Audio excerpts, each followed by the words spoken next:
More influence on how successful students are at school, friends, or teachers? I think teachers have more influence on how successful students are at school. First, I think teachers are more influential people at school. They can give good directions to students. 쌍둥이 들어가는데 스튜가 아니고 Students. 그렇죠. 다시 듀를 더 힘있게 가죠. Students. Okay. So To students. Okay. So students are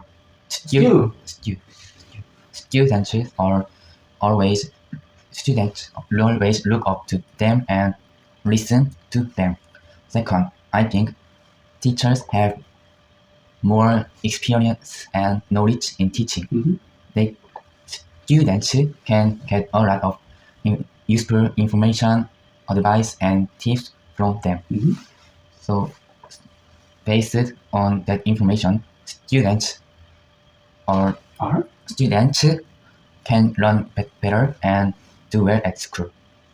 Lastly, I think children they don't always make good actions and choices in school. Why?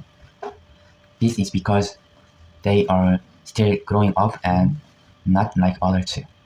For these reasons, I think teachers have more influence on how successful students are at school. Okay. 그래서 발음이 successful. Success.